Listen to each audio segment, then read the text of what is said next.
이렇게 역대급 강풍을 동반한 태풍 바비, 한반도 전역이 직접 영향을 받을 것으로 예상됩니다. 앞서 최악의 장마로 수해를 입은 지역에 또 큰 피해가 오진 않을지 우려되고 있습니다. 두 분의 전문가 연결해서 앞으로 태풍의 움직임과 대비 방안을 들어보겠습니다. 태풍 전문가인 문일주 제주대 태풍연구센터 교수 나와 계시고요. 또 방재 전문가입니다. 정상만 공주대 건설환경공학부 교수도 연결돼 있습니다. 두 분 안녕하십니까? 안녕하세요.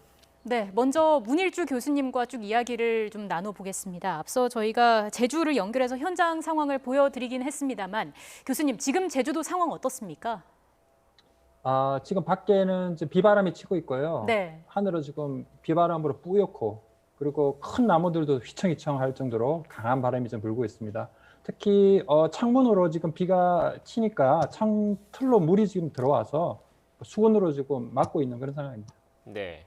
기상청 자료, 예보 자료나 기상청의 집계 자료를 보긴 해야 될 것 같긴 한데 그 태풍의 강도를 놓고 볼 때 제주 지역을 지날 때 그 풍속이 얼마나 되는지 이게 중요한 그 지점이라고 하더라고요. 교수님께서 현재 체감하시기에는 초속 또는 시속 얼마 정도 된다고 보십니까? 지금 기상청 예보에는 지금 최대 풍속이 초속 43m로 조금 보고 있는데 43에서 45 정도로 보는데 사실 그거는 이제 태풍 중심 부근에 아주 강한 바람대고요. 지금 제주도는 중심에서 한 200km 이상 떨어져 있기 때문에 뭐 그 정도 바람은 제가 체감을 하지 못하고 있고 아마 산간 지역에서는 그 정도의 강한 바람도 뭐 볼 수는 있지만 제가 체감하는 정도는 그 정도는 아직 아닌 것 같아요. 네, 교수님 계신 곳은 제주 그 어느 제주시 지역? 쪽이에요. 시 쪽에 계십니까? 네. 예. 교수님, 이번 태풍이 워낙 그 바람이 세서 바람 태풍이라고는 합니다만 폭우도 동반을 하고 있습니다. 이번 태풍의 어떤 전반적인 특징을 좀 짚어주실까요? 예, 이번 태풍의 가장 큰 특징이라고 할 수 있는 것은 발생 자체가 거의 고위도에서 발생했고요. 그리고 발생한 지 4일 만에 매우 강한 등급까지 지금 발달했습니다. 이 동중국해에서 이렇게 태풍이 급발달하는 건 제가 본 적이 별로 없거든요. 거의 바비가 처음인 것 같고요. 그다음에 이 오키나와를 지나서 보통 태풍이 동중국해로 진입을 하면 예. 강도가 그때부터 약해지는 게 일반적인데 이번에는 그 동중국해의 높은 수온 때문에 계속 발달해서 제주도까지 왔다는 거죠. 이렇게 태풍이 동중국해에서 계속 발달한 태풍이 바비가 처음이고 그다음에 서해를 지금 지나가는 동안에도 강도를 계속 유지하고 갈 것이라는 겁니다. 그게 아주 가장 큰 특징으로 볼 수 있겠습니다. 네, 교수님 일반적으로 태풍은 적도 부근에서 발생하는데 그것보다 더 위도가 높은 고위도 지역에서 이례적으로 발생했다 이 말씀이신 거잖아요. 그렇죠. 보통 이제 태풍이 가장 많이 발생하는 데가 필리핀 앞바다 쪽인데요. 지금 올해는 그 필리핀 앞바다에 그 북태평양 고기압이 좀 덮고 있어가지고 태풍이 잘 발생을 못하고 있어요. 그러다 보니까 올해 발생한 태풍들이 대부분 서쪽으로 치우치거나 아니면 서쪽이나 약간 고위도 쪽으로 치우쳐서 지금 태풍이 발생을 하고 있고요. 이번 바비도 이러한 북태평양 고기압 영향으로 타이안 근처에 꽤 높은 위도에서 지금 발생을 한 것입니다. 네, 네. 지금 북태평양 고기압 영향을 말씀하셨는데 그 이번 진로 자체가 한반도 서쪽을 따라서 쭉 올라가지 않습니까? 그런데 기상 전문가분들 말씀을 들어보면 태풍의 길목이 열렸다 이런 표현을 쓰시던데 이것도 기압골과 관련이 있는 겁니까? 그렇죠.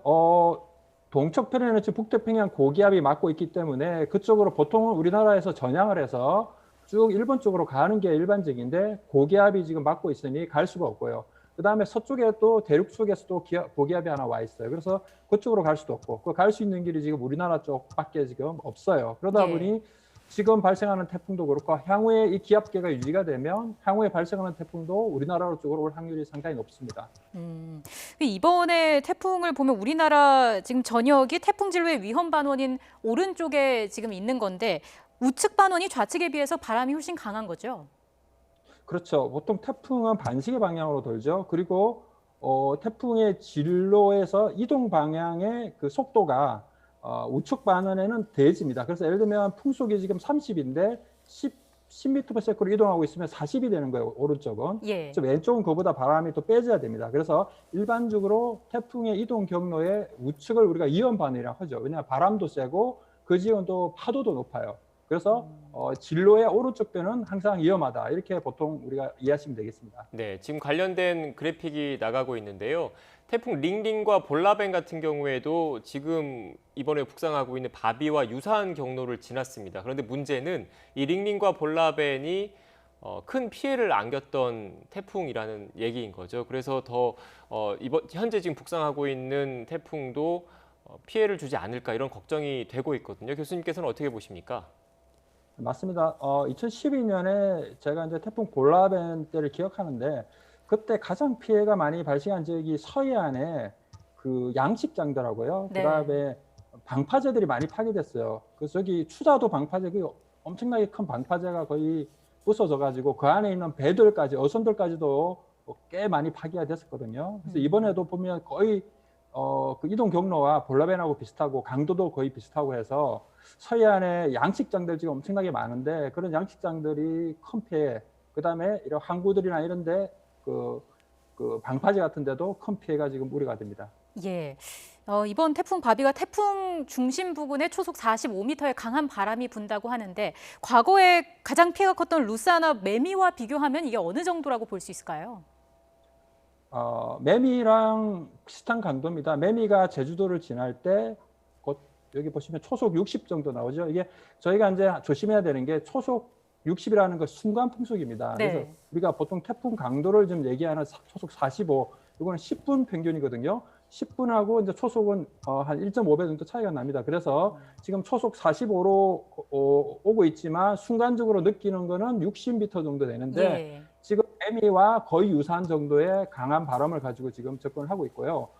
이 정도의 그 바람이면 우리가 초속은 잘 우리가 느낌이 없지 않습니까? 시속으로 바꾸면 초속 60은 시속 216km거든요. 그래서 자동차로 216km 정도 달리는 속도다. 그 정도의 바람이 불고 있습니다. 그래서 이 정도 바람이면 소형 항공기가 우리가 보통 이륙할 때 이 정도 속도를 내고요.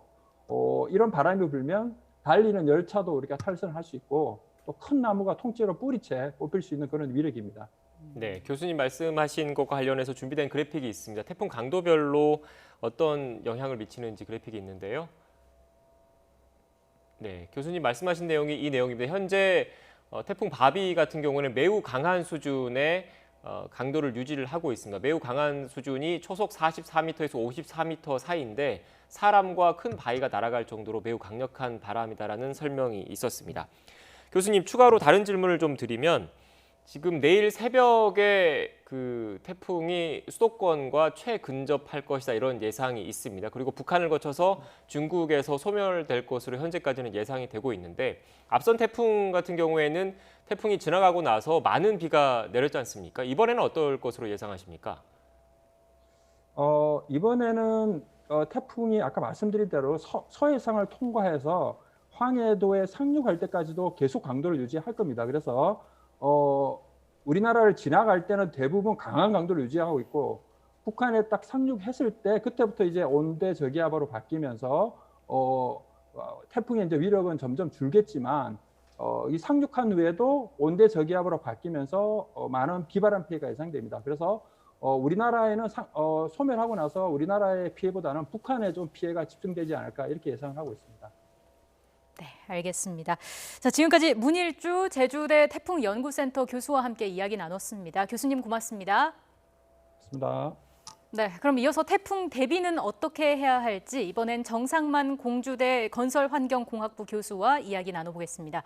교수님 안녕하십니까? 네, 안녕하십니까? 네, 태풍 바비 오늘 밤에서 이제 내일 새벽에 고비가 될 것으로 보입니다. 최대 풍속이 초속 60m에 달할 것으로 예상이 되고 있는데 그 위험성에 대해서 다시 한번 설명을 좀 해주신다면요. 네, 말씀하셨듯이 역대급 강풍이라고 생각이 됩니다. 예. 우리가 이제 초속 20m 정도 됐을 때 사람이 서 있기 힘들다 이렇게 얘기를 할 수가 있고요. 초속 30m 정도면은 아까도 약간 제시가 됐지만은 전신주가 쓰러져 가는 부분이 되고 40m 정도 되면 지붕이 날아가고 또 달리는 기차가 탈선하는 이런 부분이 되겠습니다. 그다음에 이제 50m 이상이면 뭐 약한 콘크리트 건물도 무너지는 현상이기 때문에 사실 초속 60m 이상이다 이러면 엄청 큰 강풍이라고 할 수 있겠습니다. 네.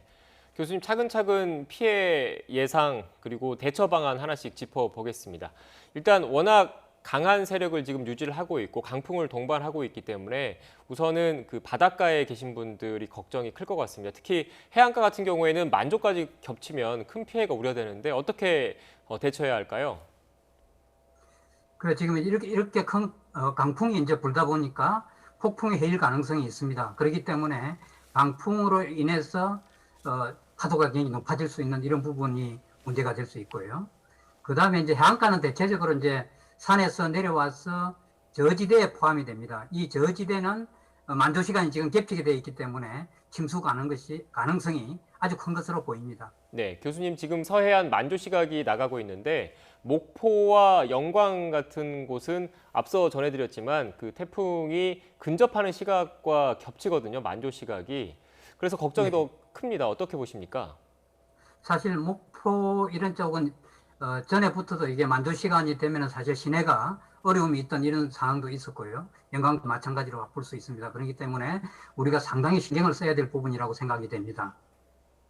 어떻게 그 해안가 미리 대피 지역이라든지 이런 걸 좀 숙지를 할 필요가 있겠죠?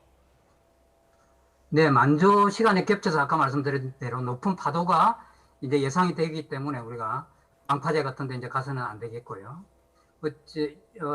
여러 부분에 있어서 이제 일단은 그 해안가에 사시는 분들은 미리 어떤 대처를 하고는 안전한 곳으로 지금 대피해 있어야 될 상황이 아닌가 싶습니다. 예. 양식장 피해도 우려되는데 어떤 대비가 필요할까요? 그 지난해 우리가 이제 태풍 링링이 왔을 때 그때도 이제 지금도 문제가 되고 있는 가거도 그다음 흑산도 이런 걸 강타해서 가지고 그때 양식장들이 아마 전북하고 우럭 이런 걸 하던 양식장이었죠. 그래서 거의 80%를 그 피해를 보던 반적이 있습니다. 그래서 이제 사실은 그 이후로는 약간 이제 틀을 약간 줄여서 촘촘히 해서 비와 바람에 파도와 바람에 영향을 줄일 수 있는 방안을 모색해야 될 거라고 생각합니다. 네. 그리고 이례적으로 긴 장마 때문에 많은 비가 내렸지 않습니까? 그래서 지반이 많이 약해진 상태에서 수해를 입은 지역도 있고 그런데 이렇게 강한 비바람을 동반한 태풍이 올라오면서 특히 산사태가 또 발생하는 것 아니냐 이런 걱정도 큰 상황인데요. 어떻게 보세요? 그래서 이제 뭐 우리가 긴 장마를 통해서 물폭탄의 최악의 이제 침수 피해를 입은 예를 들어서 뭐 구례라든지 곡성 이런 경우에는 태풍에 의해서 이제 강풍과 폭우로 인해서 이제 추가 피해가 우려됩니다. 말씀하신 대로 이제 가장 추가 피해가 우려되는 곳이 그 지금 폭우로 인해서 토양의 결속력이 아주 약해져 있기 때문에 집중호우에 취약한 우리가 급경사지라든지 절개지라든지 그다음에 축대 이런 데 대한 점검이 필요하고 여기에 대한 대비를 늦추지 말아야 할 것입니다. 구체적으로 어떤 대비를 해야겠습니까? 그러니까 급경사지 같은 경우에는 이제 우리가 원래 이제 산림청에서 내려오는 부분이 이제 토사가 있고 그다음에 우리가 민간 집하고 토사하고 가장 가까운 데가 집이거든. 이 급경사지거든요. 네. 급경사지가 우리 집 뒤에 어떻게 혹시 물이 나오고 있는지 약해진 부분을 한번 점검을 해 주셔야 되고요. 그 다음에 이제 절개지는 마찬가지죠. 절개지는 원래 그 잔디라든지 나무가 있을 때는 괜찮았는데 이게 이제 절개를 했기 때문에 굉장히 어려움에 도달할 수 있게 됩니다. 그런 부분에 대해서 비닐을 덮는다든지 이렇게 해서 물이 안에 흡수되지 않도록 이렇게 해줘야 되고요. 축대도 약간 갈라진 틈이 있는지 이런 것들을 미리 점검해야 될 필요가 있습니다. 교수님, 농촌 지역도 대비가 필요할 텐데 구체적으로 어떤 점을 좀 주의해서 봐야 할까요? 근데 배수로 정비하는 게 이제 가장 중요한 부분 중에 하나일 건데요. 네. 이런 것들을 비가 올 때 나가시지 말고 지금 화면에 잘 나와 있네요. 비가 안 왔을 때 이렇게 나가야지. 그렇게 하지 않으면 갑작스러운 급류에 인명 피해가 우려될 가능성도 있습니다. 그 다음에는 이제 비닐하우스라든지 그 다음에 이제 지붕 부분이 강풍에 날아가지 않도록 이제 대비를 해야 되고요. 특히 이제 과실수 이런 부분 사과나 배 이런 것들이 아직 나오지 않은 상태에 있는데 빨리 미리 수확을 하든지 그럴 여유가 없으면은 가지가 부러지지 않게 지지대를 세우는 등의 이렇게 조치가 필요할 것 같습니다. 네. 그리고 각 가정에서도 태풍 대비를 해야 할 것 같은데 특히 바람이 강하다 보니까 창문이 부서지진 않을까 이런 걱정하시는 분들 많거든요. 어떻게 조치를 해야 합니까? 일단은 이제 제일 중요한 것은 옥에 있는 이런 물건들 이런 것들이 혹시 날릴 수 있는 것은 집 안으로 가져오든지 안 그러면 고정시키는 게 이렇게 필요하고요. 네. 그다음 일단 외출을 이제 자제하는 게 필요하고요. 창문은 이제 얘기가 나옵니다. 창문과 창틀을 이제 고정해서 흔들리지 않는 것이 가장 중요합니다. 흔들리지 않아야 깨지지 않거든요. 근데 우리가 옛날에도 이제 테이프를 붙인다든지 신문을 부착할 수 있죠. 근데 이런 것들은 파손을 줄이기보다는 파편을 줄일 수 있는 거죠. 만일에 깨져 날아가는 것을 줄일 수 있는 장점을 갖고 있고요. 예. 사실은 신문보다는 테이프가 좀 더 강하다고 볼 수 있겠죠. 일단 뭐 외출을 안 하는 게 최선이겠지만 어쩔 수 없이 나갈 일이 생긴다면 어떤 점에 주의를 해야 할까요? 특히 이제 도로변에 나와 있는 그 입간판이라든지 이 강풍으로 이제 파손이 될 때 이 감전사고 이런 게 조심을 하셔야 되고요. 예. 특히 이제 이런 강풍 정도면은 우리가 전봇대라든지 가로수 지금 이제 45m/s 정도 되지 않습니까? 신호등도 꺾일 수 있거든요. 신호등도 네. 아까 보니까 이제 꺾인 곳도 있더라고요. 그래서 인명사고 발생 가능성이 있기 때문에 특히 유의해야 할 거라고 생각합니다. 네. 앞서 기사를 통해서 서해 쪽에 있는 대형 교량들을 곧 통제할 것 같다 이런 소식도 전해드렸는데 되도록이면 이렇게 강풍이 불 때는 실내에 있어야 되겠지만 운전을 또 하고 이동해야 되는 경우가 생기지 않습니까? 불가피하게 운전을 해야 되는 경우 어떤 점을 주의해야겠습니까? 특히 이제 침수 도로를 걷거나 이제 차량 운행을 자제해야 되는 지금 말씀하신 부분이 굉장히 중요합니다. 차를 할 수 없이 가져 나왔을 경우에는 이 감속 운행을 해야 되겠죠. 그다음에 이제 더 심한 강풍이 지금 분다. 다시 말해서 초당 45m 또는 초당 우리가 예상하고 있는 60m 정도 오면은 차량을 안전한 곳으로 대고 그다음에 이제 우선은 차에 있고 그다음에 더 안전한 조치를 취할 수 있도록 해야 됩니다. 특히 차량 바퀴가 한 50% 정도 이렇게 잠기면은 엔진이 꺼질 가능성이 굉장히 많기 때문에 그 전에 조치를 취해야 된다고 생각을 합니다. 네. 태풍의 영향권에서 완전히 벗어날 때까지 계속해서 주의를 기울여야겠습니다. 교수님 끝으로요. 방재 전문가로서 가장 주의해야 할 점은 뭐라고 보시는지 마지막 한 말씀 부탁드리겠습니다. 우리가 이런 위험한 재난 관리에서는 크게 인명 피해와 재산 피해 이 두 가지를 따지게 됩니다. 그런데 이제 인명은 다시 고칠 수 없잖아요. 근데 시설은 고칠 수가 있습니다. 그러니까 될 수 있는 대로 안전하게 우리가 사전 대비를 해서 나와 내 가족 그리고 내 지역사회 우리 국가가 안전한 이 시국을 넘어갈 수 있도록 노력을 해줬으면 합니다. 네. 알겠습니다. 교수님 말씀처럼 철저한 대비를 통해서 시설물 피해 그리고 인명 피해가 없었으면 좋겠습니다. 지금까지 방재 전문가인 정상만 공주대 건설환경공학부 교수와 함께 이야기 나눴습니다. 교수님 오늘 말씀 고맙습니다. 감사합니다.